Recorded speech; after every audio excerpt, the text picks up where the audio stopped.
이슈 털어주는 남자 김종배입니다.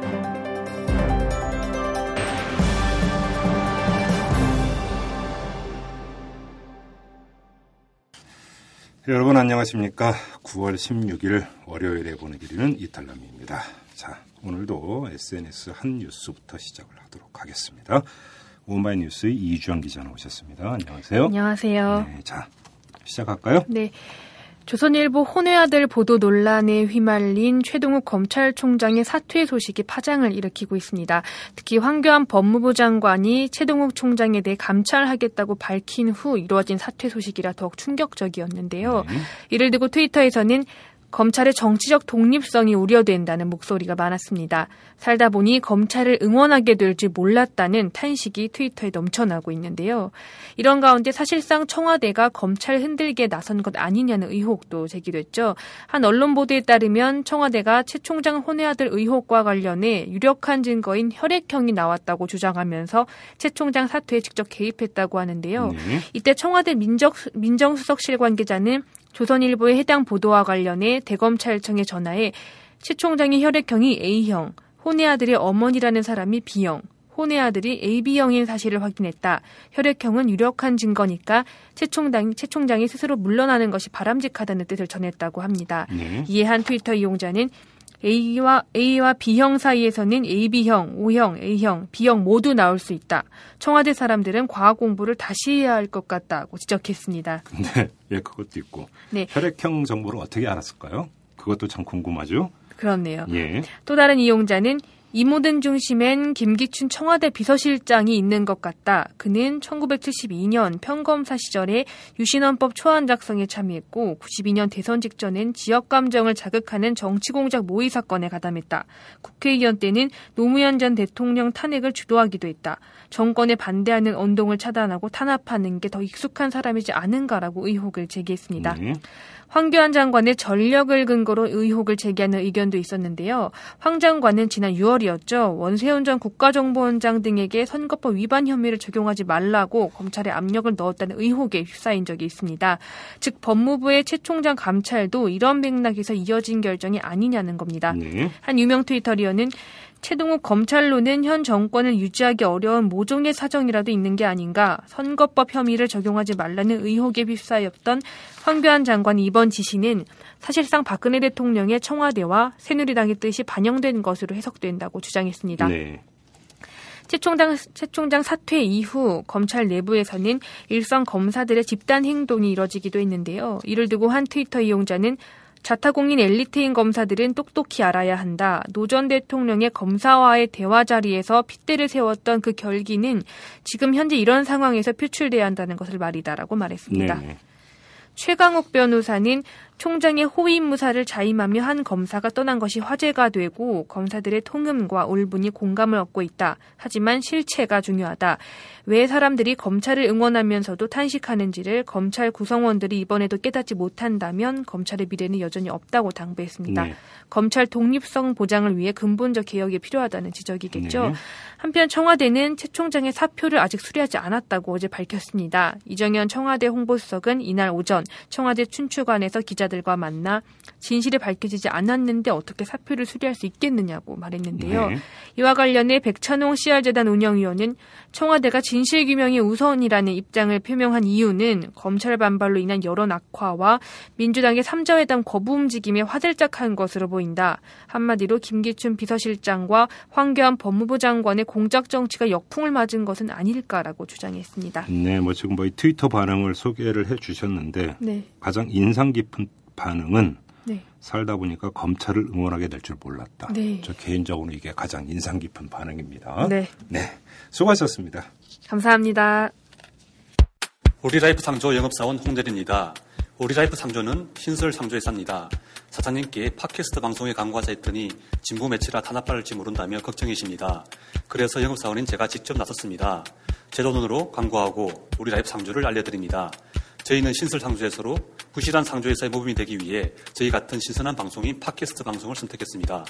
더불어 함께 살아가고자 하는 우리라이프 상조 1600-3267 1600-3267 팟캐스트 방송과 함께하는 우리라이프 상조입니다. 부모라면 자녀를 위해 꼭 설치해야 할 어플이 있습니다. 학교 폭력 등 자녀의 위험 징후를 미리 감지하여 부모님께 다 알려주는 자녀 보호 어플 스마트 보디가드. 자녀의 학교 폭력 징후, 심각한 고민, 실시간 위치, 유해 콘텐츠를 24시간 감지하여 다 알려드립니다. 미리 알면 안심할 수 있습니다. 부모라면 부모님께 다 알려주는 자녀 보호 어플 스마트 보디가드 하세요. 구글 스토어에서 스마트 보디가드를 검색하세요.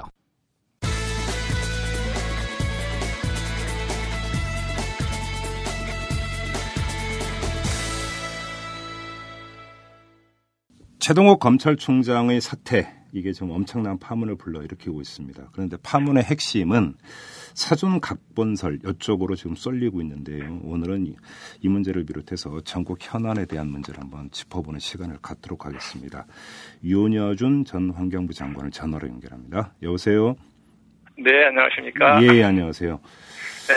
이 최동욱 총장 건이 지금 상당한 파문을 불러일으키고 있는데 온통 세상이 떠들썩하네요. 그러게요. 핵심은 네. 이게 사전 각본에 의한 것이냐 이 문제인 것 같습니다. 그렇죠. 예. 아니, 우선 발단은 최 총장의 사생활, 예. 혼의 아들이 있냐 없냐 하는 문제로 발단이 됐지만, 예. 이게 권력이 눈에 가시처럼 생각하는 검찰총장을 그걸 빌미로 몰아냈다는 거 아니에요, 의혹이. 그렇죠? 그렇죠. 예, 그러니까 우리가 이 문제를 바라보는 두 가지 관점을 분명히 가져야 되는데, 네. 하나는 고위공직자의 사생활이라는 관점이고, 그렇죠. 예. 네, 하나는 권력이 부당한 방법으로 못마땅한 검찰총장을 내몰았느냐 예. 하는 거잖아요. 예. 그런데 후자가 이 두 개의 문제가 성격이 판이하게 다른 거죠. 예. 하나는 고위공직자 개인의 도덕성이고, 네. 하나는 정권의 도덕성입니다. 그렇죠. 예. 그러니까 문제의 차원과 성격이 전혀 달라요. 그러니까 물론 두 가지를 다 규명해야 되지만, 네. 후자가 훨씬 더 중요하다는 거죠. 자, 그러면 하나하나 지금 그 장관님께서 그러니까 관점 두 가지를 제시를 해주셨으니까 하나하나 좀 한번 여쭤보도록 하겠습니다. 먼저 네. 지금 이 공직자의 도덕성. 여기서 이 혼외 자식이냐 아니냐 이 문제가 아직 사실 판단이 확정이 된 건 아니지 않습니까? 그렇죠. 예. 자, 그러면 네. 이 고위공직자의 도덕 이 혼외 자식 문제가 예를 들어서 그 진퇴를 결정할 만큼 중요한 문제의 판단 잣대로 봐야 되는 거냐 이 문제가 있는 것 같은데요. 이 점 어떻게 보십니까? 아니, 만약에 그게 사실이라면, 네. 사실은 당연히 그건 관둬야 될 만한 일이죠. 예. 예, 고위공직도 보통 고위공직이 높은 고위공직이고, 네. 검찰청장의 업무의 성격상, 예. 그렇지 않습니까? 뭐라 그래야 되나요? 법률적인 판단하는 데 아니에요. 네네네. 예, 그러니까 더군다나 그런 직책에 있는 고위공직자니까 그런 사실이 있었다면, 더군다나 그런 사실을 그동안 감추었잖아요. 네. 예, 그런 사실도 사실이지만 감췄다는 게 더 문제가 될 수 있으니까. 네. 그게 사실을 판명되는 경우에는 당연히 관둬야 되겠죠. 아, 그래요? 예. 예. 그리고 그럼 두 번째 정권의 도덕성 문제를 이 또 하나의 관점으로 제시를 하셨는데, 그러면 네. 고위공직자 만에 하나 혼외 자식이 사실이라고 만약에 가정을 한다면, 네네. 그러면 그렇게 비도덕적인 고위공직자를 예를 들어서 그러니까 문제 제기를 하고 사퇴시키는 것은 또 그렇게 본다면 다른 차원으로 이해할 수도 있지 않을까 이런 반론이 제기될 수 있을 것 같아요. 그러니까 그게 사실 정부 당국이 네. 그런 정보를 입수했다 그러면 네. 그걸 확인하는 절차를 밟아서 네. 총장을 사임하게 하는 과정도 적법적인 절차를 밟아야지요. 아하, 예. 저렇게 말하자면 어디 흘려서 지금 의혹이 그거 아닙니까? 네. 그 언론에 흘려서 기사를 만든 다음에 예. 그죠? 사퇴 압력을 넣어서 안 나가니까 감찰했다. 지금 이게 의혹의 내용이잖아요. 그렇죠. 예, 그런 방식으로 검찰총장 같은 지위에 있는 사람을 지위에서 내몰으려고 했다 그러면 그거는 말이 안 되죠. 아, 예. 그렇다면 네. 정당하게 예를 들어서 만약에 그런 정보가 입수가 됐고 만약에 사실이 확인이 됐다면 불러서 확인하고 사퇴를 요구한다든지 이런 방식으로 갔었어야 된다는 겁니까? 본인이 사실이 아니라고 네. 주장을 했고 예. 그렇죠. 그리고 무슨 DNA 검사를 받겠다고까지 얘기를 했잖아요. 예. 그런데 그걸 가지고 사퇴하라고 그랬더니 안 했다고 그래서 오늘 배양간 법무부 감찰을 한다 그러면 그것도 공개해버리면 네. 물론 그 형식상 그건 제도적으로 하게 돼 있으니까 예. 부당한 건 아니겠으나 예. 그렇죠? 예. 그 과정이나 이걸 보면 네. 합리적으로 납득이 안 되잖아요. 그렇죠. 그러니까 그런 무리한 방식으로 몰라고 그랬다 하는 게 지금 문제의 초점 아닙니까? 예. 네. 자, 여기서 궁금한 게 두 가지가 있는데요. 좀 하나 좀 여쭤보겠습니다. 지금 그 언론 보도를 기초로 해서 판단을 한다면 이 사전 각본서를 전제로 해서 그 주역을 지금 청와대로 잡고 있습니다. 그리고 민정수석실에서 혼외자식서를 먼저 그 확인을 했고, 그리고 나서 민정수석이 그 조선일보 보도 이틀 뒤인 8일에 그러니까 최동욱 검찰총장을 만나기까지 했다라는 보도가 오늘 조간에 지금 실리고 있습니다. 그렇더군요. 네, 그러면 여기서 민정수석실에서 이 최동욱 총장의 사생활을 캐는 것은 적법한 직무 범위 안에 들어가는 거라고 봐야 되는 겁니까? 그렇죠. 왜냐하면 청와대 민정수석실은 늘 공직자들의 그 사생활까지를 살피게 돼 있으니까요. 네네. 네, 그 당연히 그건 자기 직무에 들어간다고 봐야죠. 네. 그런데 여기서 이제 하는 거니까요. 궁금한 게 아닐까? 일반인 입장에서 궁금한 게 만약에 그 검증 주체가 민정수석실이었다고 한다면, 지금 이 사실관계에 다툼이 있는 거 아닙니까? 최동욱 총장은 아니라고 그러고. 그렇죠. 근데 민정수석실이 그렇게 허술하게 조사를 했을까라는 또 일반인의 아주 평범한 의문이 생기는데 이 점은 어떻게 보세요? 아니요, 글쎄, 저는 민정수석실에서 일해본 일이 없으니까 잘 모르겠는데요. 예. 민정수석실이 이게 사실 확인한 나름대로 제약이 있었겠죠. 그렇겠죠. 예. 그러면 이 사실관계를 확인한다는 게 딱 DNA 검사하는 것밖에 없는 건데. 네. 본인들이 인정하지 않는 한은 그렇지 않습니까? 예예. 그러니까 민정수석실이 이걸 조사하는 것도 무슨 공식적으로 할 수는 없었을 거고. 그렇겠죠. 네, 그러니까 한계가 있었겠죠. 어려움이 있었겠죠. 네. 그런데 지금 여기서 그 언론 보도를 보면은 청와대에서 그 11살짜리 꼬마 최동욱 총장의 혼외 자식으로 보도가 됐던 그 꼬마 혈액형까지 확인을 했다라는 보도가 지금 나오고 있거든요. 근데 그건 청와대는 그걸 인정하지 않고 있잖아요. 아직 그렇죠? 예예예. 네, 그러니까 아직은 의혹의 차원이지. 네. 그걸 청와대가 그렇게 했다라고 우리가 단정하고 얘기하기는 좀 조심스럽죠. 그렇습니까? 만약 그게 그렇게 했는데 법 절차를 밟지 않았다면 그건 불법이라면 그것대로 또 문제가 되겠죠. 그렇죠. 네. 근데 청와대가 아직은 그 사실을 인정하지 않고 있으니까. 지금은 언론에서 제기된 의혹의 수준 아닌가요? 그렇죠. 자, 그러면 좀 전에는 그 혼외 자식이 사실이라는 전제하에 이야기를 풀었는데 지금 정반대의 부분도 성립이 될 수가 있습니다. 그러면 청와대 민정수석실에서 확보한 거는 정황 내지 설에 불과한 것인데 이거를 사실 확인이 안 된 상태죠. 그렇죠. 그러니까 사실 확인이 안 된 상태에서 이렇게 갈 수 있는 것이냐라는 문제가 제기가 될 수 있는 거죠. 그러니까 지금 이게 문제가 된 거잖아요. 네. 그런 단계에서 그렇게 무리하게 했다 그러면 그런 정치적 동기가 있다고밖에 볼 수가 없잖아요. 그렇게 봐야 되는 거죠. 오늘날 최 총장은 임명장은 박근혜 대통령이 취임한 다음에 주었지만 사실 이명박 대통령 시절에 총장 추천위원회가 구성이 돼가지고 맞습니다. 거기서 추천된 후보였잖아요. 그러니까 지금 박근혜 대통령의 참모 중에 누군가는 일찍이 그랬다는 거 아닙니까? 최 총장은 우리 사람 아니라고 그랬다는 거 아니에요. 이정현 홍보수석 같은 경우 우리가 임명한 맞아요. 그래서 언론에 보도된 걸 보면 그렇게 말을 했다는 건데 그러니까 그런 배경에서부터 지금 벌어지고 있는 여러 가지 정치적 쟁점이 그렇죠? 국정원 그 개혁에 관한 또 야당의 장애 투쟁 규모는 크지 않지만 전국적으로 이어지고 있는 촛불 집회 이런 게 다 검찰의 국정원 그 선거 개입 수사 때문에 이루어졌다고 볼 거 아니겠어요? 그렇겠죠. 그러니까 청와대에 못마땅했겠죠. 그러니까 그런 정황 이런 걸로 미루어 볼 때 또 내보내는 과정의 무리한 일 같은 거 이런 정황으로 볼 때 또 오늘 검찰의 일부 간부나 검사들이 저렇게 반발하는 걸 보면 언론에 제기되고 있는 의혹이 전혀 사실무근이라고 보기도 어렵잖아요. 그러니까 이런 정황들로 볼 때는 이게 마음에 안 드니까 이걸 기화로 핑계 삼아서 내보내려고 그랬구나 하는 그런 심정을 갖게 되는 거죠, 국민들이. 그렇죠. 근데 지금 장관님께서 잠깐 언급을 하셨지만 만약에 사전 각본설에 상당한 신빙성이 있다고 전제를 하고 그러면 그 이유가 원세훈 김용판에 대한 수사 결과라는 것 아니겠습니까? 그렇죠. 그것 때문에 일이 빚었다고 볼 수 있죠. 그렇지 않습니까? 그렇죠. 그러니까 그러면 청와대 입장에서는 그게 그렇게 아팠고 그게 그렇게 불만이었을까요? 저도 그게 평소 이해가 안 간다고 생각하는 사람인데요. 대통령이 몇 차례에 걸쳐서 자기는 지난 선거 때 국정원 도움 받은 일 없다고 단정적으로 얘기를 했어요. 그랬죠. 저도 그 말 믿어요. 박근혜 대통령의 평소 성품이나 네. 인격으로 봐서 예. 국가정보기관 보고 자기 선거 도와달라고 할 사람 아니거든요. 네. 그리고 더군다나 전임 정권 때 있었던 일이잖아요. 전 정권 때. 예. 그런데 지난번에 국회 국정조사. 네네네. 그 과정에서 청문회 봤잖아요. 예. 그 여당 의원들이 과거에 또 여당 의원들이 행정부를 보호하려고 한 일을 했긴 했지만. 예. 지난번 그 국정원에 대한 국정조사처럼. 네. 그렇게까지 한 일은 없었거든요. 예. 제가 보기에는 행태만 보면. 예. 이건 국민의 대표라고 하기가 민망할 정도로. 예? 예.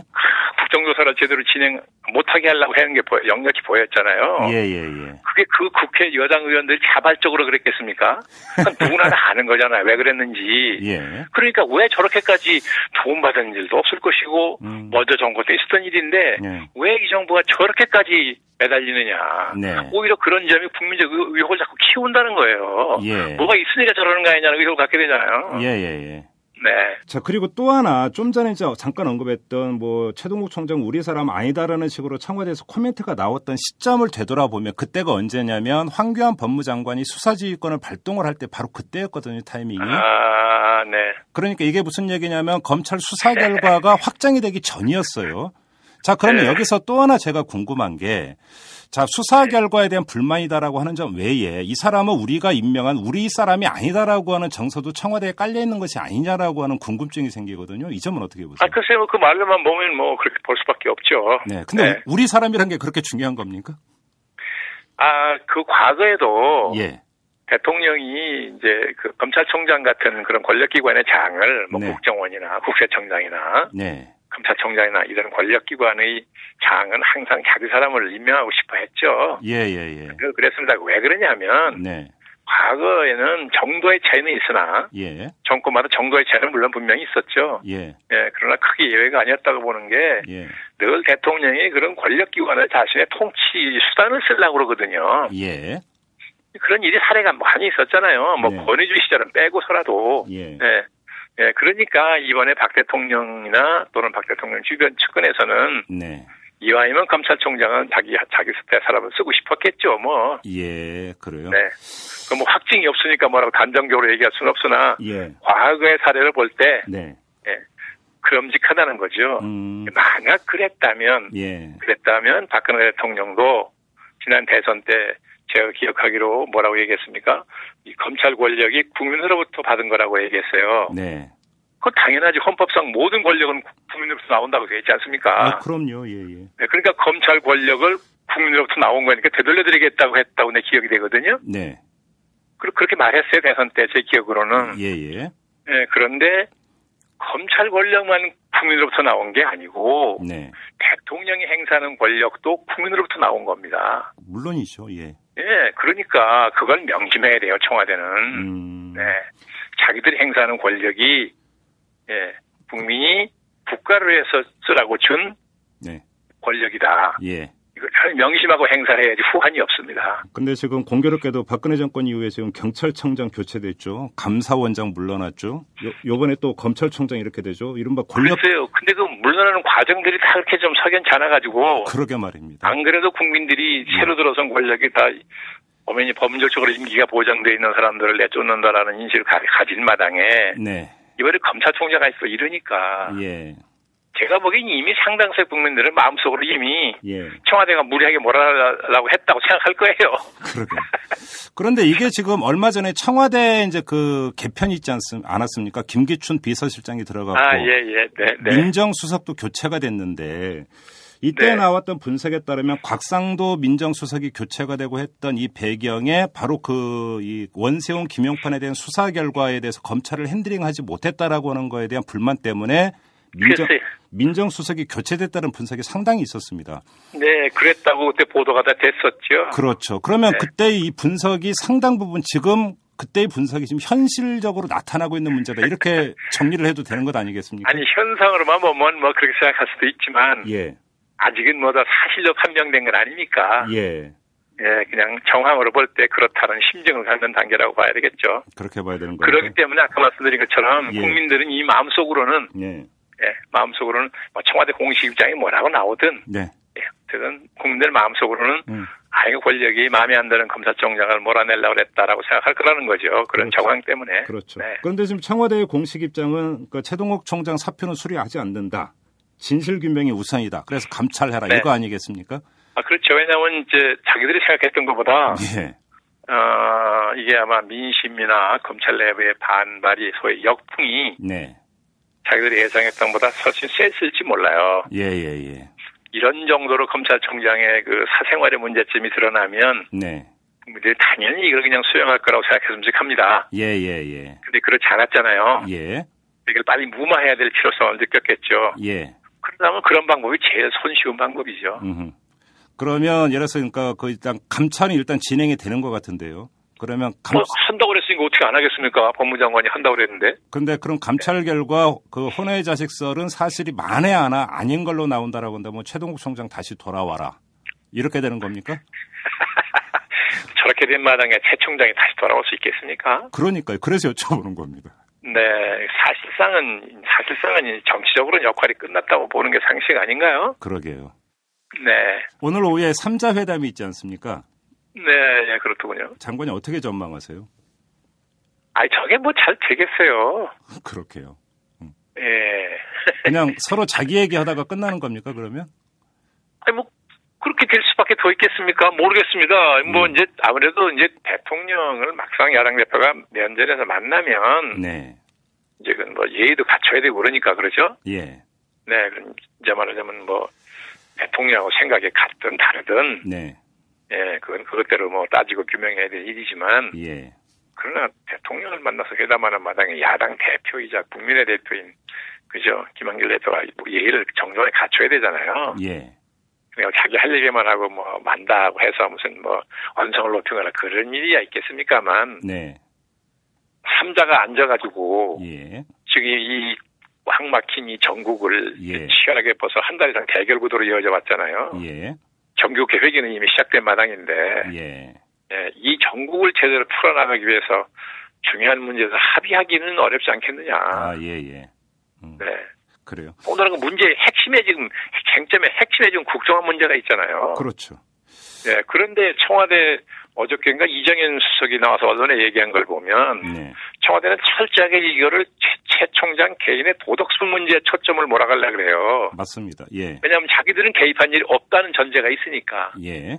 근데 국민 입장에서는 그렇지 않거든요. 예. 국민 입장에서는 최동욱 검찰총장이라는 개인의 도덕성보다는 정권이 정말 부당한 방법으로 몰아내려고 했냐 안 했냐는 이 정권의 도덕성이 훨씬 중요하기 때문에 네. 이게 민주주의에 관한 문제고 예. 그야말로 박 대통령이 흔히 잘 쓰는 국가의 근간에 관한 문제입니다. 예. 이건 철저하게 규명해야 됩니다. 이거는. 예. 알겠습니다. 지금 최동욱 총장 건이 불거졌기 때문에 이게 좀 복잡해지긴 했는데 네. 지금 민주당 같은 경우는 그동안 국회 정상화의 선결 조건으로 이른바 박근혜 대통령과의 만남 그리고 네. 여기서 최소한 사과 표명까지를 요구를 해왔습니다. 네. 자, 그러면 박근혜 대통령이 사과까지는 안 간다 하더라도 이거에 대해서 유감 표명이나 이런 것들을 할 가능성조차도 없다고 봐야 될까요? 국정원 문제와 관련해서. 글쎄, 이제 유감 표명도 어떤 방식으로 하느냐가 달렸죠. 뭐, 예. 해석이 이제 한쪽에서는 사과나 유감 표명이라고 받아들이고 한쪽은 아니라고 받아들일 수도 있는 거고. 예.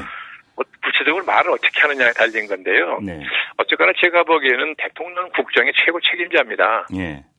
그런데 지금 여야 간에 이렇게 대치 국면이 벌어진 지가 벌써 한 달이 훨씬 넘었고. 예. 야당은 지금 나는 민주주의 수호를 내걸고 장애투쟁을 시작한 지가 벌써 두 달 가까이 되는 거 아닙니까? 네. 야당 대표가 노숙을 하다시피 하는 거 아니에요, 지금 요새. 예. 이런 상황이 빚어진 것에 대해서는 예. 어느 쪽이 옳고 그르고 예. 어느 쪽에 더 책임이 있고 덜 책임이 있고 하는 걸 떠나서 예. 국정의 최고 책임자로서는 네. 국민에게 일단 유감 표명해야 됩니다. 아, 그렇습니까? 당연하죠. 그게 예. 국정의 최고 책임자죠. 예. 네. 그래요. 그런데 만에 하나 그런 유감 표명이 만약에 없다고 한다면, 그다음에 내지 미흡하다고 한다면, 네. 민주당 입장에서는 사실은 이후 뭐를 짜기가 상당히 힘들어지고 그냥 계속 이 상태로 가야 되는 그런 국면으로 그러니까 빠져들지 않겠습니까? 그러니까 뭐 이 상태로 가는 것도 하나의 방법일 수도 있고. 예. 근데 현실적으로 어려움이 있죠. 왜냐하면 국민은 명분이 뭐가 됐든 장애투쟁 같은 극한 투쟁을 안 좋아해요. 예. 예, 더군다나 점점 이제 경제가 어려워져가지고 요새 나가보면 말도 못합니다. 예. 이 장사하는 분들 비명이 예, 정말 심각한가 봐요. 우리가 느끼는 것보다 더. 예. 그런데 정치권이라도 좀 원만하게 의논을 해가지고 뭔가 국민 생활을 낫게 만들어주길 바라는데 네. 저기 싸운다는 것 자체에 대해서 안 좋아하거든요. 예. 그래 민주당이 이제 그 장애 투쟁을 계속한다는 게 큰 부담이 있죠. 그럼에도 불구하고 계속 할 것인지 아니면 국회 들어가면서 들어가는 데는 명분을 세울 수 있죠. 어떤 명분이 있을까요? 그것도 저는 신축적으로 할 수 있다고 봅니다. 어떤 명분을 내세울 수 있을까요? 아니 지금 박 대통령이 만약에 야당의 요구를 전혀 수용할 생각이 없어서 회담이 정말 결렬로 판명됐다고 한다면 야당이 장애 투쟁하는 게 무슨 의미가 있습니까? 역설도 성립이 되네요. 그러고 보니까. 그렇죠. 그때 전략을 바꿔야 돼요. 더군다나 국민이 적극적으로 호응해주면 별 문제인데 국민도 호응하지 않는단 말이에요. 적극적으로. 그렇죠.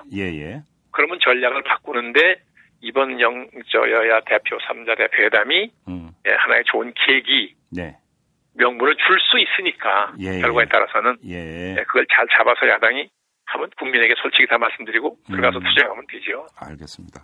하나만 좀 더 여쭤볼게요. 지금 어제 나오고 있는 보도인데 지금 안철수 의원이 10월 재보선에 몇몇을 출마를 시키려고 하다가 결국 포기한 것으로 지금 보도가 나오고 있습니다. 지역구가 워낙 적기 때문에. 네, 저도 아침 신문에서 봤습니다. 이런 행보는 어떻게 읽으십니까, 장관님? 근데 현실적으로 지금 재보선이 2개 구역밖에 안 될 것 같다면서요? 포항하고 화성보 이 2개밖에 안 됐다는. 그러니까요. 저도 그게 좀 납득이 안 가는데. 그렇죠. 왜 그런 식으로 법원은 법원대로 저런 논리가 있다면서도요. 그게 꼭 그 논리를 100% 믿을 수 있는지 잘 모르겠고요. 어쨌든 그러나 사법부의 권위니까 함부로 얘기할 건 아니고. 실제로 그렇게 되면 안철수 의원 쪽에서는 그 참여한다는 게 무슨 의미가 있겠어요? 더군다나 이제 안철수 의원 입장에서 본다면 짐작컨대 이 보궐선거에서 어느 정도 성과를 거둬서 이제 자기 정치 세력을 만드는 탄력을 받아야 되는데. 그렇죠. 본인이 유리한 구역은 다 빠지고. 그렇죠? 출마하거나 마나 결과가 뻔한 지역밖에 2군데밖에 안 한다 그러면. 그거 굳이 참여한다는 게 의미가 없겠죠, 그래요. 어차피 그건 현실적인 판단이다 이렇게 봐야 되는 건가요? 저는 그렇게 보죠. 그러면 내년 지방선거에 이 조직을 만들고 지방선거에 전면적으로 뛰어드는 것의 성공 가능성은 어떻게 보십니까? 반반인데요. 저는 그 내용을 아직 모르니까. 그렇죠, 사실은. 그동안 안 의원이 굉장히 열심히 사람들을 만나고 움직였다는 거 아닙니까? 근데 그게 구체적으로 성과가 어떤지 어떤 사람이었는지 전혀 모르는 상태에서는 뭐라고 참 얘기하기 어렵죠. 선거라는 건 또 지방선거 오늘 앞으로 6개월도 더 남았는데 지금 얘기하기 어렵지만 지금 언론에 보도된 걸로만 보면 그게 썩 그렇게 여의치 않다고 자꾸 하는 보도가 나오더라고요. 근데 더군다나 여의치 않으니까 더 열성적으로 노력을 하려고 그러겠죠. 근데 문제는 사람 찾는 건데요. 중앙에서 이제 정치 세력을 새로 만드는 것도 물론 간단한 일은 아닙니다. 이게 과거에 김영삼 전 대통령이나 김대중 전 대통령 같은 분들은 맘만 먹으면 그죠? 며칠 사이로 당을 하나 만들 수 있었죠. 그렇죠.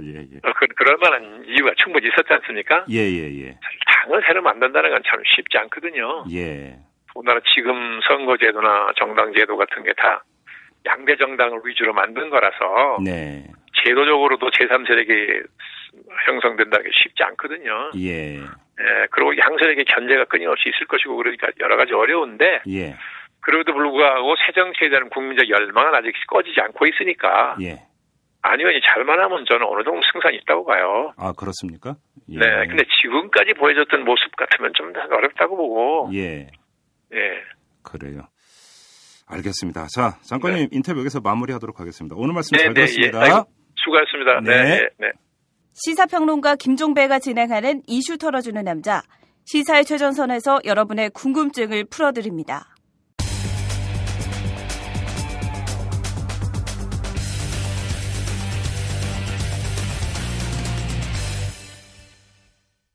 김종대의 돈, 권력, 군사 시간입니다. 자, 그 주인공이시죠? 김종대 디펜스 21 플러스 편집장 모셨습니다. 어서 오십시오. 네, 안녕하세요. 날씨 좋습니다. 지난주 월요일에 그 북 콘서트 할 때는 약간 쫄아있던데 오늘은 또 다시 평상 모드로 돌아왔어요. 난 기아의 얼굴만 봐도 기분이 좋아. 왜 또 이렇게 아부성 반응을 이 한여름의 폭염을 이기고 말이죠, 그죠? 예. 예, 우리 시커먼 남자들이 그죠? 예. 예, 이제는 이 아름다운 계절의 문턱에 서 있어요, 그죠? 안 어울려요, 지금. 아, 그래. 아니, 그래도, 나도 그 서정성이라는 게 있다고. 맨날 군사 얘기만 하지만은. 네. 그래서 좀 딱딱하고 남들이 좀 무거운 주제를 많이 다루잖아, 내가. 그렇죠. 그렇다고 내가 좀 이렇게 딱딱한 얘기 이면에는 아주 부드러운 속살이 있다고, 나도. 아, 그래요? 이 서정성. 아, 그래. 오늘 하늘을 보니까 진짜 가을 하늘 그대로던데. 네. 자, 그럼 한번 시적으로 한번 표현해 보세요, 그럼. 아, 그러니까, 또 왜 그래요? 산사의 바람 소리가 느껴져요. 네. 아, 그래요? 예. 이 어떤. 뭐가 어떻게 연결이 되는 거야, 그게? 아니, 이제 산사의 부드러운 바람 소리. 예. 뭔가 이 명상의 계절. 예. 그죠? 예. 예. 우리 마음 속에 서정성이 이렇게, 뭔가 느껴지는. 예. 편장님. 그리고 한반도의 평화가 도래하고 있어요. 군사 안보 쪽으로만 파세요, 그냥. 아, 그럴까요? 예. 알겠습니다. 예. 오늘 어떤 얘기 할까요? 이것도 이제 딱딱한 얘기 하려니 신이 안 나네. 그러게. 예. 7월에 말입니다. 예. 박근혜 대통령은 이제 최초로 중기 국방 계획이라는 게 보고됐다고.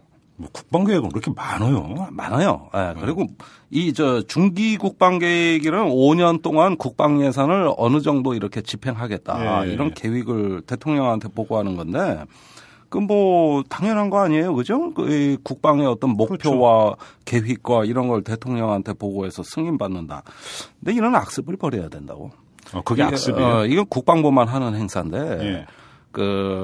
국방부가 이제 어떤 단연간의 예산이 들어가는 사업들은 재정 당국의 이 예비 타당성 조사를 받게 돼 있다고. 아, 참 저번에 한번 얘기했었죠. 그걸 안 하고 대통령한테 보고해 간 다음에 이걸로 예산 부처를 압박하려는 거라고. 이게. 그렇죠.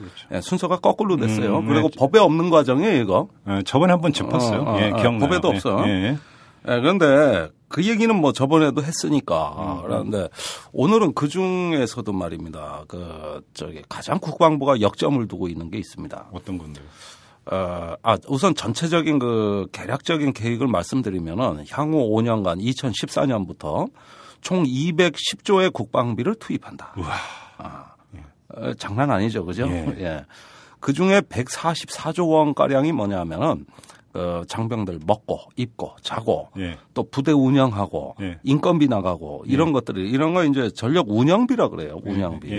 옛날에 운영유지비라 그랬는데 이름 또 바꿨어요. 전력 운영비로.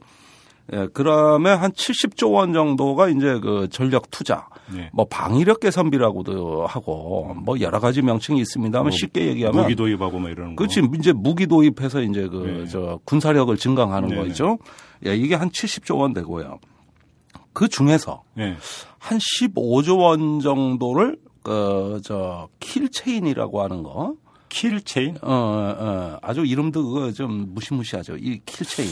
저 중학교 다닐 때 체인파 있었는데 우리 학교에. 그거 자전거 체인 빼가지고 막 휘두르는 거라고.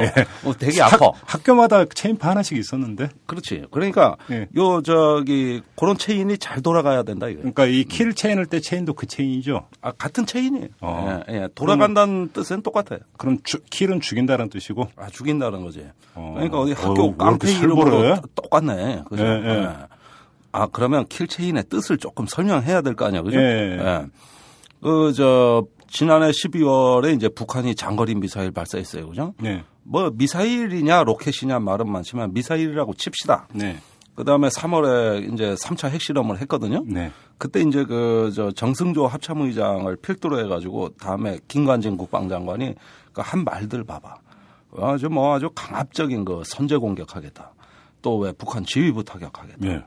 하면서 이제 킬체인을 구축하겠다는 얘기를 많이 했어요. 네, 그게 이제 그 전에 작년에 한미 연례안보협의회 한미 간의 논의 사항이 2015년까지 한국형 킬체인을 구축한다. 이렇게 얘기를 했고. 킬체인이 뭐예요, 도대체? 그래, 내 그거 지금 얘기하려는 거라고. 그게 뭐냐면은 북한이 이제 핵미사일을 우리가 이렇게 발사가 되면은 이걸 방어하는 수단은 두 가지가 있어요. 첫 번째는 발사 이후에 요격하는 방식이 있어요. 그렇죠. 요거는 MD라 그래. MD. 요건 MD. 요건 킬체인하고 좀 달라. 예. 예. 요건 MD라고 하고.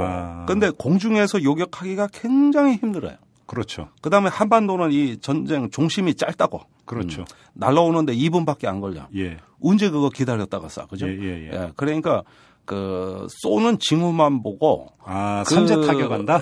선제 타격해서 아예 발사 이전에 마비시켜 버린다. 그게 킬체인이에요? 요게 킬체인이에요. 그 얘기는 많이 들었는데 그 개념이 킬체인이에요? 예. 그러니까 킬체인하고 MD는 쌍둥이로 이렇게 묶여 가면은 이 두 개는 북한 핵미사일. 네. 그 중에서도 요즘 위협적인 게 이동식 발사대가 있다고 또. 북한에? 예. 이 고정식 발사대 뭐 발사 기지 이런 건 좀 탐지도 쉽고. 또 발사 징후를 이렇게 파악해 가지고 사전에 제압할 수 있다고 하지만. 이거 돌아다니는 건 이거 어떻게 해야 돼? 그 트럭에 싣고 다니는 거 말씀하시는 건가요? 그렇죠. 이제 차량에다가 그 발사대를 싣고 다니는. 네네네. 예. 이게 이제 직계는 100기, 많기는 200기라 그래요. 예, 상당히 많아요. 예. 그러니까 이 돌아다니는 표적을 첫째 탐지해야 되겠다. 그렇죠. 탐지한 다음에 이것을 타겟화한다. 그러니까 이제 트래킹 한다고도 그러고 또 픽스 한다고도 그래요. 네. 그 다음에 이걸 때릴지 말지를 결심한다. 그 다음에 때린다. 네. 그 다음에 결과를 알아야 될 거 아니야. 그죠? 이걸 때렸으면 맞았는지 안 맞았는지 추가적으로 또 때려야 되는지 알아야 될 거 아닙니까? 그죠? 평가를 해야 된다고. 네, 평가. 네, 네. 예, 이렇게 한 사이클이 돌아가는 게 하나의 체인으로 킬 체인이라고. 그래서 체인이에요? 네, 그래서 체인이에요. 예. 여기에다가 대략 한 9조. 네. 원에서 한 10조. 예. 예, 많게는 15조까지 갈 것 같아요. 예. 예, 이 정도 돈을 쓰겠다. FX 사업보다 더 크네. 한 더블 규모네. FX는 이제 단일 무기 체계지만 예. 이것은 체인이기 때문에 무기가 종류가 무지 많아, 이것도. 그래요? 예. 우선 탐지하려면 센서가 있어야 되잖아. 그 정찰위성, 예. 무인 정찰기, 별의별 거, 조기 경보기, 이래서 보는 것 쫙가로. 예. 그 다음에 때리는 것도 쫙가로. 예. 그건 뭡니까? 전투기로도 때려요. 예. F-15의 공대지 미사일. 예. 최근 독일제 타우러스 들여온다는 얘기 있어요. 예. 예. 그 다음에 이미 도입해 있는 슬랩미알이라고 예. F-15에 장착해서 이렇게 한 270km 쏘는 거 있어요. 이런 거 또 합동 직격탄, 제이담이라고도 하는 것도 있어요. 그 고성능 폭탄, 이런 거에다가 그 외에도 이제 순항 미사일도 있어요. 네, 이번에 국군의 날 때 그 광화문에 나온다는 거 아니야, 그죠? 예. 네, 이런 것도 있어요. 그러니까 별의별 그 타격 체계가 많다고. 잠깐 여기서 샛길로 빠져서 진짜 국군의 날에 그 무기 나온다면서요? 네. 그거 진짜 오랜만에 하는 거 아닙니까? 이제 10년 전에 한 번 했다는데 그때보다 규모가 더 커요. 그죠? 네. 아주 오랜만에. 아주 오랜만에. 그러니까 이런 식의 어떤 그 보여주기에 집착하는 게 이제 전형적인 제3세계 독재 국가들이 선호하는 방식인데. 북한이 그렇잖아요. 북한이. 그렇지. 선진국에 하면 이런 거 없어요. 없어요? 그런데 이렇게 제3세계 독재자가 군복 입고 나와가지고 군사 퍼레이드 하는 데서 거수 경례하는 거 되게 좋아하잖아. 그지? 예. 그런 거 무지 좋아해. 예. 이상해. 이 약소국, 특히 그 군국주의를 지향하는 국가는 뭘 보여주고 싶어 난리야. 그거니까 김정일 국방위원장 저기 사열 딱 하는데 탁 손드는데 빠이빠이 하는 것도 아니고 손을 이상하게 든 거 사진. 한 점. 예, 이거 잘가 빠이빠이도 아니고 경례도 아니고 뭐야 그게? 그것도 제법 카리스마 있게 하대. 자 다시 본길로 돌아옵시다. 본길로 돌아와. 예. 아니 그러니까 그 중에 일부가 이번에 국군의 날 시가 행진에 나온다고 현무 3라는 건데 예. 그 순항 미사일이에요. 예. 크루즈 미사일. 예. 그거 쏴봤자 킬체인 거 어림도 없어요 사실은. 더 고도 정밀 어떤 더 치명적인 탄두가 있는 게 그게 필요하지. 예. 우리가 대부분 이런 어떤 멀리 나가는 말이죠. 정밀한 미사일이 북한을 크게 타격하는 걸로 많이들 알고 계시는데 예. 산 등성이에 비스듬히 맞으면 터지지 않고 굴러 이게. 에? 아니 이게 직각으로 맞아야 이게 타격이 있지. 예. 그 외국에서 미사일 들어오는 거 옛날에 파바이라고 하는 것도 있고 예. 우리가 미사일 들어오면은 대단히 그게 효과적일 걸로 보는데 예. 그 북한은 산악지형이라고. 예. 예, 표적이 은폐된 게 많다고요. 그렇죠. 그거 똑바로 안 맞고 비스듬히 맞으면 그냥 터지지도 않고. 아, 그냥 불발탄으로 굴러요? 예. 그리고 터진다 한들. 예. 정확하지 않으면은 이 치명적인 어떤 타격력을 발휘 못 해요. 근데 아무튼 트럭으로 싣고 이동을 하고 있는데. 이동하고 있죠. 그거를 정밀 타격한다는 게 기술적으로 가능한 얘기입니까? 그러니까 움직이는 표적을 파인드, 발견해야 되는 거예요. 예. 그것도 근접거리에서 타격하는 것도 아니잖아요. 먼 거리에서요. 그러니까. 예. 우리가 이제 북한은 비접근 지역이니까. 예. 이제 직접 날아가가지고 은밀하게, 스텔스기가 있다면 그것도 가능해요. 예. 그래서 그거 사자고 지금 공군 총장 예비역들 그죠? 예. 난리 아닙니까? 성명서 발표했어요. 그러니까 저는 좀 이래서 이제 딱 징후가 잡혔다. 이동을 하고 있다.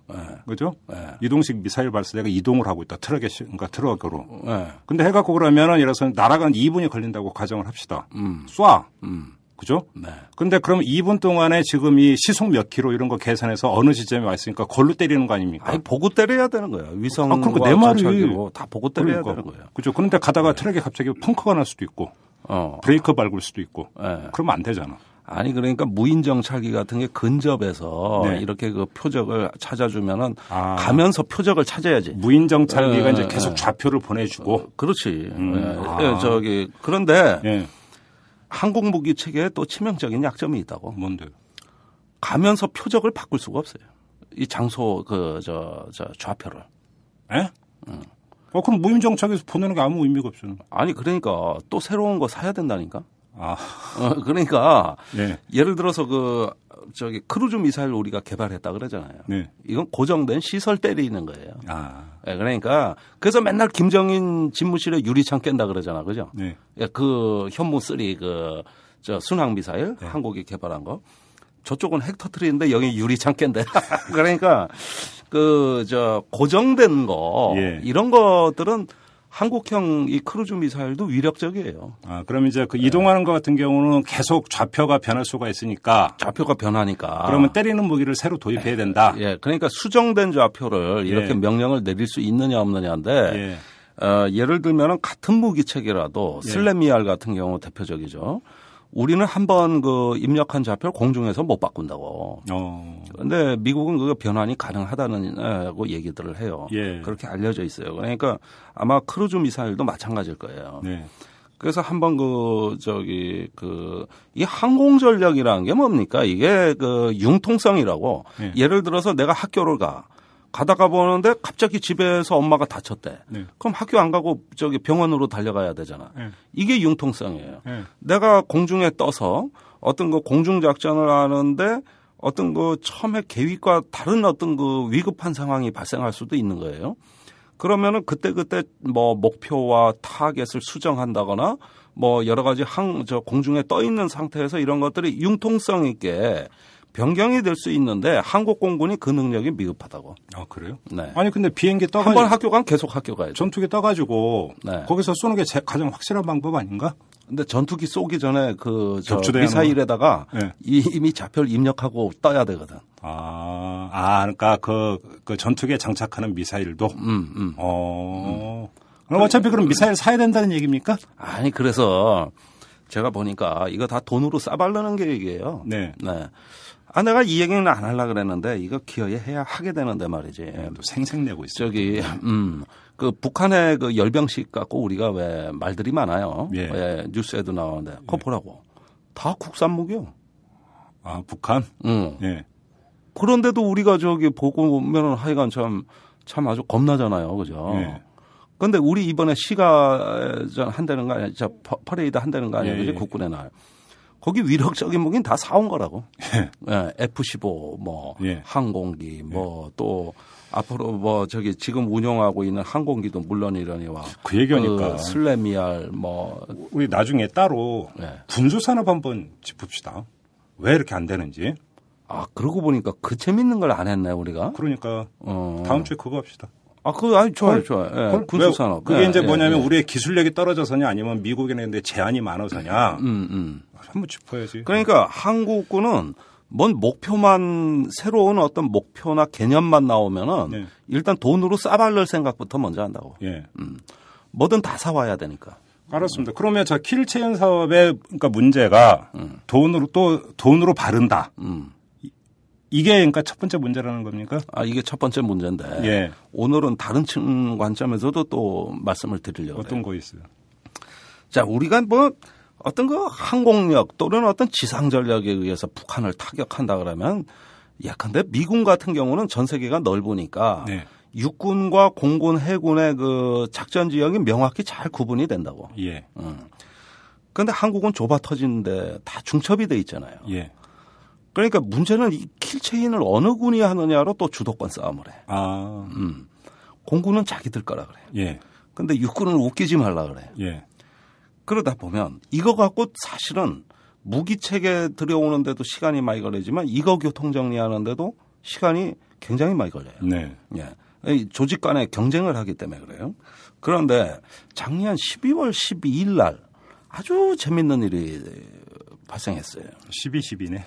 그렇지. 12년 12월 12일에. 예. 아주 기념비적이네. 그죠? 트리플 12. 네. 거기에 합동 교범이 바뀌었어. 네. 한국군에. 예. 여태까지는 공군 작전 지역하고 육군 작전 지역이 명확히 구분돼 있었다고. 네. 네. 그러니까 이 전선에서 육군 화력이 미치는 범위는 지상군 그 작전 지역. 네. 그 너머에 이제 북한 후방의 경우에는 공군 작전 지역. 네. 이거를 딱 구분했다고. 네. 이걸 구분하는 라인이 뭐냐면 FB라 그래서 포워드 바운더리. 예. 예, 이런 게 있어요.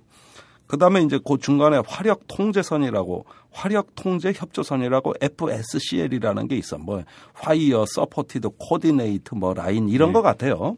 예, FSCL이라는 게 있고 이래 가지고 딱 위에는 공군, 아래는 지상군. 네. 이렇게 선으로 탁탁 거놨다고. 예. 근데 합동 교범이 바뀌어. 그 바뀌는 이유가 재밌어요. 그 지시문에 보면 뭐라고 돼 있냐면 앞으로 종심 이후에 그 이북의 작전을 마치 공군이 주도한다는 것으로 오해 살 여지가 있어서 예. 다음과 같이 바꾼다. 위에는 합동 후방 지역, 예. 중간은 합동 중심 지역, 예. 그다음에 앞에는 합동 근접 지역. 예. 이렇게 명칭을 싹 바꿔요. 예. 공군이 주도한다는 인상을 안 주기 위해서. 육군이 작성했다는 거지 뭐. 그러면 합참은 무슨 군이 다 하겠어. 예. 그러니까 합참이 다 한다 이 얘기인데 예. 합참이 이제 육군 위주로 돼 있다고. 예.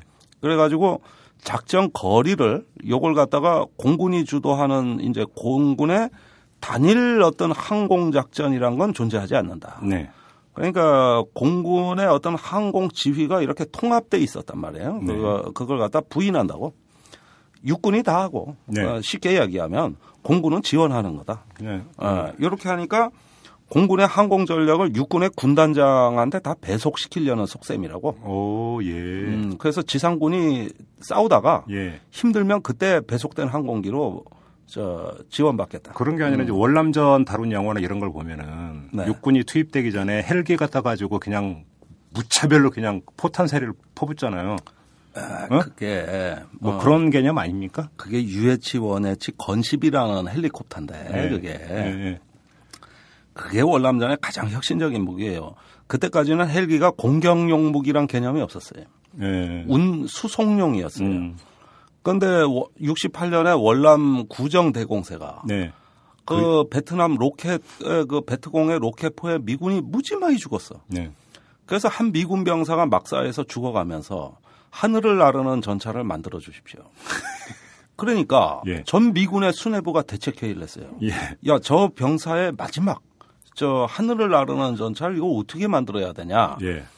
그래서 헬기에 기관총을 달아서 그 기존 헬기를 개량한 게 그게 UH-1H 건십이라는 건데 예. 월남전 때 많은 활약을 했습니다. 예. 영화 보면 빼날 나오는 헬기죠. 그렇죠. 그래서 뭐 월남전 보면 맨 헬기예요. 그죠? 그것이 바로 혁신이라고 하는 거예요. 예. 그러니까 이렇게 무기 소요는 야전에서 나와야 되는 겁니다. 이 윗대가리들 뭔가 이렇게 보여주기 위해서 군사 퍼레이드 하기 위해서 무기를 개발하는 게 아니고 야전의 전투원의 생명 가치를 높이는 거. 이걸 무기 개발이라고 하는 거거든. 그런데 우리나라는 그런 게 아니고 네. 총장이나 합참의장이나 국방장관이 자기 재임 기간에 무슨 업적을 남겼는가. 네. 이렇게 해서 야전 전투원들보다는 자기들이 잘 보이기 위한 예. 뭔가 보여주기 위한 무기 도입이라고 이 킬체인도 마찬가지예요. 그렇습니다. 또 한국형 MD라는 것도 마찬가지예요. 그러면 아무튼 지금 육군하고 공군이 주도권을 갖고 싸우고 있다는 거 아닙니까? 싸우고 있어요. 아주 이 싸움 치열해요. 어느 정도로 치열합니까? 그러니까 그 걸프전이 끝나고 나서 미국에서 나온 책 중에 장군들의 전쟁이라는 책이 나왔습니다. 네. 전쟁은 적과 하는 것 같지만 내부에서 조직끼리도 한다고. 예. 네. 근데 걸프전 때 보면은 지상 무기의 발전 속도에 비해서 항공 무기의 발전 속도가 워낙 빠르고 예. 워낙 눈부시니까. 예. 그 걸프전 43일 중에 39일이 항공작전이라고 전에 말씀드렸는데 이 전구 작전을 공군이 지휘했다고. 네. 네. 그러니까 지상군 육군 장군들이 반발하는 거예요. 나도 지대진 미사일 있고 아파치 헬기 있는데 써먹을 기회가 없다. 나도 좀 출전 기회를 다오. 나도 좀 내 마음대로 쏘게 해달라. 내가 후보 선수냐 뭐 이런 겁니까? 근데 이 전구 사령부 그때 그 중부군 사령부나 뭐 이런 데는 이거를 들어줄 수가 없죠. 왜? 그렇게 중첩이 되면 아군이 살상될 수도 있는 거고. 그렇죠. 우리 전투기가 떠 있는데 육군 지대진 미사일을 쏘면 어떻게 돼? 이러면은 한쪽 작전이 차질을 빚거든요. 그러니까 항공 작전하기 위해서 지상군 전력을 이렇게 숨 죽여놨다고. 네. 이 싸움이 전쟁 끝나고까지 계속돼. 예. 우리 마음대로 못 쐈다고 육군의 이제 그 장성들이 막 그냥 치랄할 거 아니야 이게. 예. 우리 이건 뭐 놀러 온 거 아니고. 그러니까 그래서 장군들의 전쟁이라는 건데. 그러니까 그 시절에도 이렇게 보면은 누가 이 전장을 주도하느냐 문제로 지들끼리 막 치고받고 싸워. 이른바 밥그릇 싸움이죠, 그것도? 밥그릇 싸움이죠. 예. 그래가지고 하도 지랄을 하니까, 영화 소나 좀 합시다. 근데 군대 얘기만 하면 조금 말이 그래지더라고. 네. 예. 이라크전 때, 네. 하도 육군이 지들을 그거 하게 해달라 그래서 아파치 헬기를 그러면 우리가 투입하겠다. 네. 그래가지고 30대를 투입했어요. 예.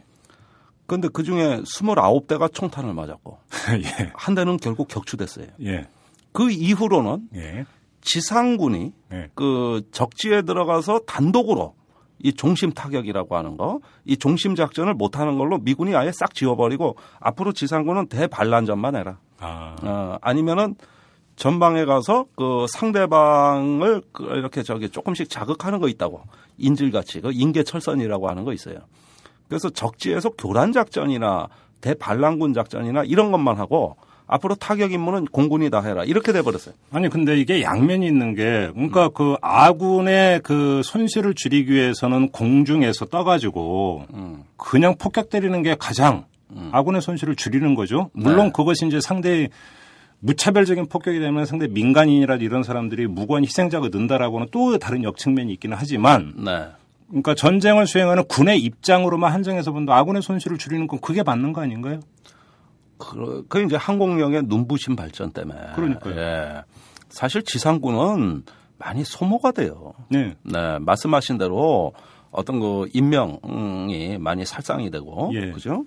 그래가지고 이제 그 지상 전력보다는 초기에 어떤 전투나 이렇게 어떤 그 효과 중심 작전이라고 하는데 이렇게 특정 목표를 신속하게 제거하는 건 대부분 항공 작전이거든. 네. 근데 우리나라 합참이나 육군이 가만히 생각해 보니까 킬체인 한다. 한국형 MD 한다. 차기 전투기 한다. 이러면 뭐요? 앞으로 국방예산 공군이 다 가져가게 생겼단 말이에요. 네. 근데 자기들도 지대진 미사일 사야 되고 아파치 헬기 사야 되고 기동군단 창설해야 되고 지금 돈 많이 써야 되거든. 네. 우리나라 국방예산의 무기 도입비의 50%는 육군 몫이거든. 네. 아예. 예. 나머지를 해공군이 나눠 쓴다고. 그렇게 돼 있어요? 야, 이건 수십 년간 이어져 온 전통이에요. 전통인지 인습인지는 모르겠지만. 예. 이게 깨진다고. 예. 그러면 육군이 그 무기 소요를 만들어내야 되고 개념을 만들어내야 되는데 그래서 이 합동 교리 개념 이게 걸림돌입니다. 이게. 그래서 바꾼 거예요? 바꿨어요. 예. 그래가지고 아니 미국에서도 그렇게 결론이 났는데 왜 우리나라는 거꾸로 가요? 그 우리나라 육군들은 말이죠. 참 제가 희한한 게 이런 식으로 작전 개념을 육군 위주로 손대놓으니까 전쟁이 나면 한미연합 그 작전 계획하고도 안 맞아. 사실은 이게. 예. 오로지 육군 위주로 가겠다는 거예요. 그러면은 이게 전쟁이 이상해지잖아요. 그러면 저기 현대전을 못 한단 말이에요. 근데 잠깐만요. 육군 입장에서 한번 이렇게 해석할 여지는 없습니까? 예를 들어서 주한미군 있잖아요. 주한미군이 있고 주한미군의 공군력이 있고 그러면 그래서 그 유사시라면 주한미군의 공군력을 빌리면 된다. 그러니까 우리는 육군을 강화하자. 그렇지. 이렇게 갈 수도 있는 거 아닙니까? 아니 그게 지금 육군의 사상이에요. 그렇죠. 그걸 어려운 말로 브리징 케이퍼빌리티라 그래. 연계 전력이라고 우리가 미군에 의존하는 전력이라고. 그거 지금 아무렇게나 말했지만은 그게 핵심 개념이야. 그러니까. 지금 얘기한 그게. 예. 그런데 돈도 안 들고 그러면 그러면 미군하고 이게 안 맞는데 여기 주한미군도 육군이라고 주로. 그렇죠. 사성장군 자체가 육군이니까 얘들이 죽이 잘 맞아. 그래가지고 지들끼리 막자. 지상작전 위주로. 그리고 유사시엔 본토 증원 받으면 된다. 그런데 펜타곤이나 미 합참 입장에서 생각하면은 몇만 명 한국에 보내놨더니 저 한국하고 야합을 해가지고 현대전에 안 맞는 재래식 전쟁 계획만 들이땄자. 이래가지고 주한미군 사령부하고 미 합참이나 지금은 뭐 폐지된다 그러지만 미 합동전력사령부 ZFCOM이라고 있어요. 여기하고 갈등이 심했다고.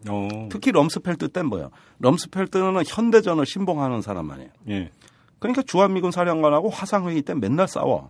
뭐가 안 맞아 이게 코드가. 그런데 우리는 육군끼리 이렇게 한미 간에 이너서클 만들어가지고 이렇게 지상군식으로 하면 유사시에 뭐 엄청난 그러면 미국 공군기가 오면 그럼 어떻게 된다는 얘기냐. 쓸모없는 작전 계획이지. 그렇게 해놓고 지상군 위주로 가서 뻥 뚫린 안보 공백을 미국에 의존해서 하겠다. 이게 육군 사상이기 때문에 그래서 전자권 전환을 연기하자 이거예요. 그러니까요. 논리가 그렇게 연결이 되는 거죠. 전자권이 들어와서 우리가 직접 주도하게 되면 이 작전 계획은 설 자리가 없어요. 말이 안 되는 계획이니까. 육군이 다 해먹겠다는 발상이니까. 그죠? 그런 식으로 이런 합동 교리 개념을 바꿨다고. 이 바꾼 게 육군 참모총장의 건의에 의해서예요. 자, 그러면 아무튼 공군하고 육군이 열심히 싸우고 있어요. 그럼 결론이 난 상태입니까? 안 난 상태입니까? 났어요. 그 합동 교범을 바꿈으로써 다 끝난 겁니까? 그런데 그러면 킬체인을 누가 주도하느냐? 그렇죠. 공군이 하냐? 육군이 하냐? 그 문제. 합참이 하냐? 그럼 합참이 해야 돼. 이제는 육군이 하고 공군에 못 맡기니까. 그런데 합참이 그러면은 킬체인에 대한 무기 소요를 직접 제기해야 되는데. 그건 원래 각군의 권한이라고 또. 그러니까 합참이 그 무기 소요 계획을 못 짠다고. 그건 각군의 고유 권한이기 때문에. 그래 뒤죽박죽 돼가지고 아무것도 안 돼. 그러면 니네 반 갖고 니네 반 가져 뭐 이렇게 안 돼. 안 된다니까. 그러니까 결국은 이게 뭔지 괴물 덩어리가 나와가지고.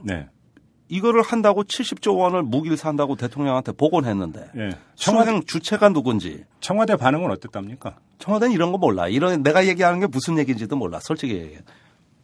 진짜라니까. 너무 평가절하 하는 거 아니에요? 아니야, 안 그래. 거기는 김장소 안보실장도 있고 있는데. 그거 다 육군이에요.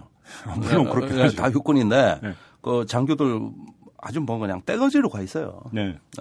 거기는 그냥 육군이 이런 식으로 주도하는 게 다 맞다고 볼 거예요. 그래요? 아니 그런데 내가 얘기하고 싶은 건 이 청와대나 합참이나 말입니다. 이 한국군의 작전의 최고 엘리트라고 하는 사람들이 명색이 현대전을 공부했다는 사람들 아닙니까? 그런데 하는 짓은 왜 이렇게 퇴행적이냐고. 제가 거기서 두 가지만 여쭤보겠습니다. 첫째, 자 이러면 육군하고 공군이 막 싸움을 하다 보면 양쪽을 다 그러니까 무마시키기 위해서 킬체인 사업의 총 사업 규모가 눈덩이처럼 불어날 가능성이 있습니까 없습니까? 있어요. 15조 갖고 안 돼. 아주 허황된 거죠.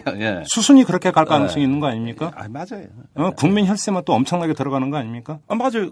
그러니까 공군은 차기 전투기 한다 그래. 그러면서 또 거기에 장착되는 폭탄 미사일 들여와야 된다 그래.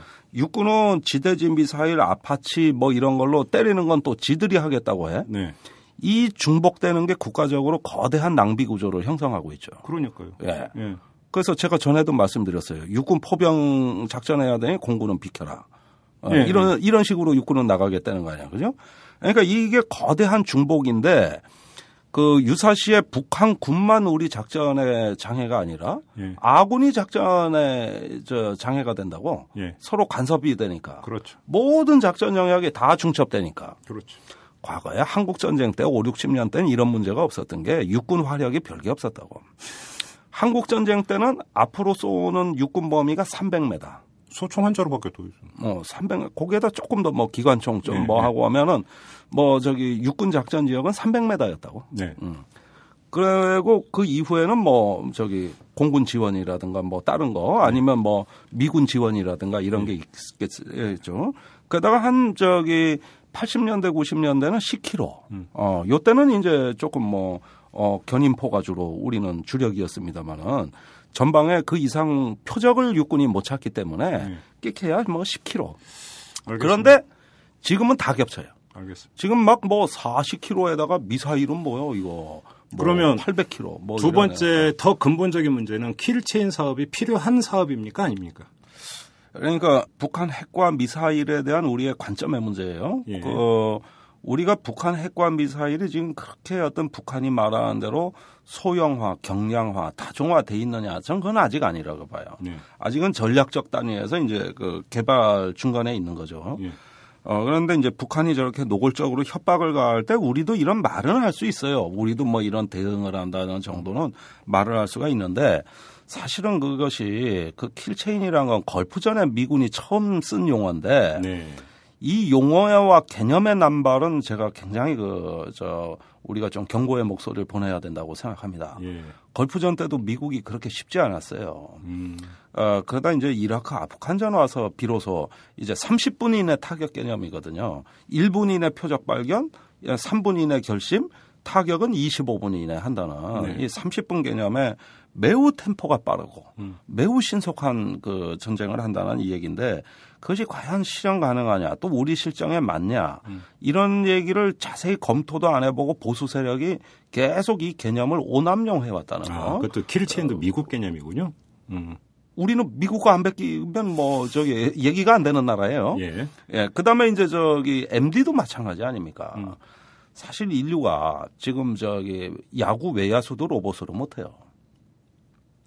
네? 무슨 말씀이세요? 공 날라오는 포물선 그거 해서 외야수를 로봇으로 못 잡는다니까 그 공을. 네. 그거 현대 기술로 안 돼. 외야수의 최대의 적은 라이트잖아요.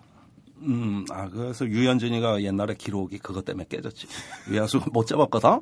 라이트가 갑자기 이 불빛이 들어와가지고 공을 놓쳐버리는. 그때 투수가 제일 승질나지. 네. 이건 이제 허무와 황당의 차이. 네. 자긴 잘 던졌는데. 네.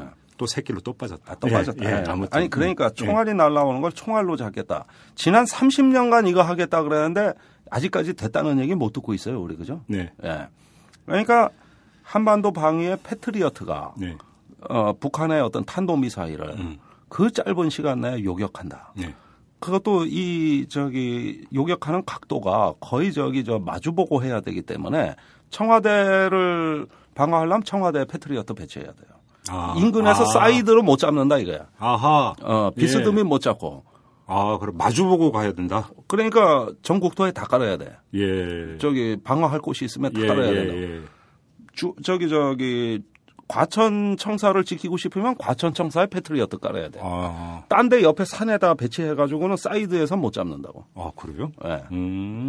근데 북한 미사일이 어디로 날라올지 아무도 몰라. 예. 쏘는 놈도 몰라. 지들도 정밀도가 약하니까. 우리도 몰라. 쏘긴 쐈어. 이럴 거 아니야. 일단 쏘고 보자. 그러면 날라오는 걸 레이더로 잡았다고 쳐. 예. 어디서 누가 요격할 거야. 예. 예. 이런 게 있어요. 그러니까 우리가 이 군사 기술에 대한 맹신에서 벗어나야 됩니다. 예. 이런 개념 오남용하면 4대강 사업 됩니다. 그러게요. 그렇죠. 이건 또 하나의 4대강 사업이 될 수 있어요. 밑빠진 독에 타당성 검토도 안 해요. 밑빠진 독이 될 수도 있는 거네요. 그냥 정치적 구호예요. 뭐 무기를 사기 위한 명분이에요. 네. 그런 식으로 하는데 벌써 이 큰 떡거물이 있으니까 육군 공군 벌써 싸워요. 예. 예. 그래서 교범을 슬쩍슬쩍 바꿔요. 교리를 바꿔요. 예. 예. 이런 게 제가 보기에는 이 한국 안보에 있어가지고 참 이 부실 덩어리 말이죠. 그죠? 네. 예. 이거는 군사기밀 2급 도장 찍으면 아무도 못 들여다봐. 지들만 알아. 알겠습니다. 네. 자, 이 정도로 마무리하고 아까 제가 그 인터뷰 진행하다가 갑자기 또 하나의 아이템이 더 올랐는데 다음 주에는 우리 군수산업하고 그 다음 주에는 영화 얘기 한번 하면 어떨까요? 아까 전쟁 영화? 전쟁 영화에서 그 나오는 군사 기술의 진위 뭐 이런 거 한번 하면 어떨까? 그것 때문에 엔지니어를 그런 게스트로 모셔야 되는데, 그런 거 잘하는 사람들이 있다고. 아무튼. 그러니까 퍼뜩 재밌지 않을까요?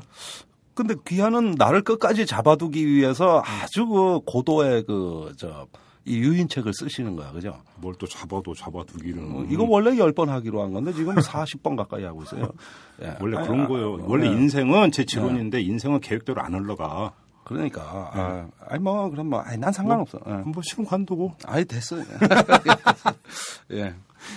아니, 근데 갑자기, 아까 그 베트남전 얘기하면서 그 헬기 얘기하다 보니까. 헬기.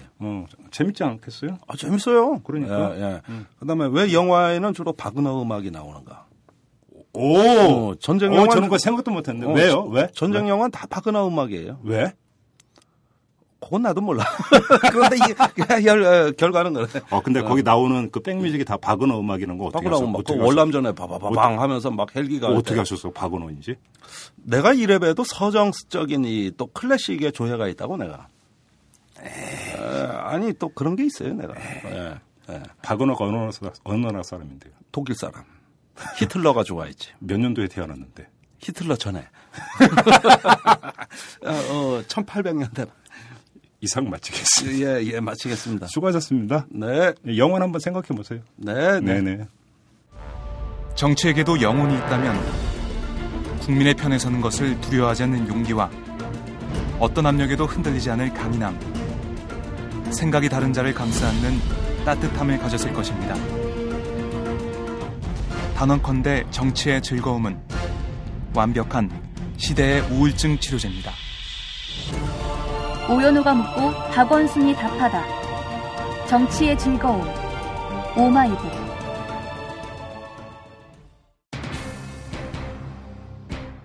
네, 이제 녹음을 마칠 시간인데요. 몇 시간 뒤면은 국회에서 박근혜 대통령과 김한길 대표 등이 참석하는 3자 회담이 열리게 되죠. 이 자리에서 어떤 이야기가 오갈지, 그리고 더 중요한 것은 그 3자 회담 뒤끝에 민주당이 어떤 결정을 내릴지, 그거에 따라서 이후의 전국이 많이 달라질 것 같은데요. 오후 어떤 소식이 들려올지 좀 기다려야 될 것 같습니다.